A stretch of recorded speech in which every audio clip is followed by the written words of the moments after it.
नमस्कार, ये आकाशवाणी शिमला है। अब आप राजकुमारी चंदेल से प्रादेशिक समाचार सुनिए। प्रधानमंत्री नरेंद्र मोदी ने कहा है कि 2047 तक भारत को विकसित राष्ट्र बनाने में प्रवासी भारतीयों की निर्णायक भूमिका है।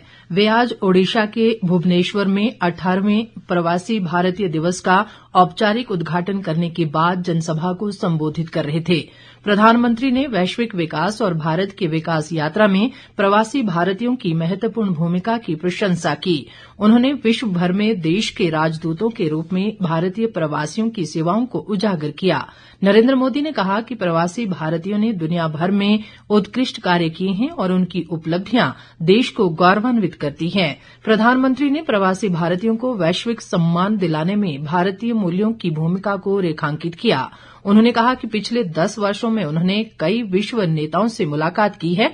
दुनिया का हर नेता प्रवासी भारतीयों की सराहना करता है। उन्होंने कहा कि इसका मुख्य कारण सामाजिक मूल्य हैं जो प्रवासी भारतीयों ने दुनिया के समुदायों में समाहित किए हैं। भारत के लोकतांत्रिक मूल्यों के महत्व पर प्रकाश डालते हुए नरेंद्र मोदी ने कहा कि भारत न केवल लोकतंत्र की जननी है बल्कि लोकतंत्र हमारी जीवन शैली में समाहित है। 1947 में भारत को आजादी मिली और उसमें एक बड़ा रोल हमारे डायस्पोरा का भी रहा है। उन्होंने विदेशों में रहकर भारत की आजादी के लिए कंट्रीब्यूट किया। अब हमारे सामने 2047 का टारगेट है। हमें भारत को विकसित देश, एक डेवलप्ड नेशन बनाना है। आप आज भी भारत की ग्रोथ में शानदार कंट्रीब्यूशन कर रहे हैं और विकसित भारत की जर्नी को और ताकत दे सकते हैं। आपका हर प्रयास भारत को मजबूत करेगा। मुख्यमंत्री सुखविंदर सिंह सुक्खू की अध्यक्षता में आज शिमला में हुई राज्य मंत्रिमंडल की बैठक में पूर्व प्रधानमंत्री डॉक्टर मनमोहन सिंह को भावभीनी श्रद्धांजलि दी गई और उनकी स्मृति में 2 मिनट का मौन रखा गया। मंत्रिमंडल ने राष्ट्र और हिमाचल प्रदेश के विकास में उनके महत्वपूर्ण योगदान को स्वीकार किया। कैबिनेट ने हिमाचल प्रदेश लोक प्रशासन संस्थान हिप्पा का नाम बदलकर डॉक्टर मनमोहन सिंह हिमाचल प्रदेश लोक प्रशासन संस्थान करने को मंजूरी दी।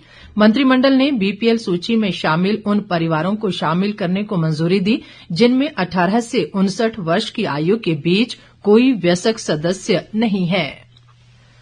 राजधानी शिमला की विधानसभा से बालूगंज सड़क लगभग 5 महीने के बाद हल्के वाहनों की आवाजाही के लिए फिर से बहाल हो गई है। स्थानीय विधायक हरीश जनार्था ने इस सड़क को आज औपचारिक रूप से वाहनों की आवाजाही के लिए खोला।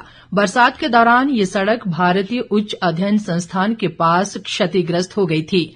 जनार्था ने इस मौके पर कहा कि फिलहाल इस सड़क पर हल्के वाहनों की आवाजाही होगी। उन्होंने कहा कि इस सड़क को फिर से तैयार करने पर लगभग 1 करोड़ रुपए की लागत आई है। जो बालूगंज का ये रोड है ये लगभग पिछले 5 महीने से बंद था। अगस्त एंडिंग में बरसात के दौरान इसमें डैमेज हुआ था। इसमें आने की बहुत प्रॉब्लम हो रही थी और एडवांस स्टडी से हर आदमी जा भी नहीं सकता और वहां से परमिशन भी नहीं मिल रही थी, तो आपको सारे लंबे रूट लेने पड़ रहे थे। जय मैं धन्यवाद करना चाहता हूँ पीडब्ल्यूडी का और म्युनिसिपल कॉर्पोरेशन का जिन्होंने ज्वाइंटली इसको तैयार किया। हम उम्मीद रखते हैं कि ये टिकेगा और इसमें प्रयास ये रहा कि मजबूत से मजबूत इसको बनाए और लगभग इसमें पीडब्ल्यूडी के लगभग 95-96 लाख रुपया और म्युनिसिपल कॉर्पोरेशन के 6-7 लाख लगभग 1 करोड़ के कार्य हुआ है और आज हम इसमें ट्रैफिक दोबारा से खोल रहे हैं।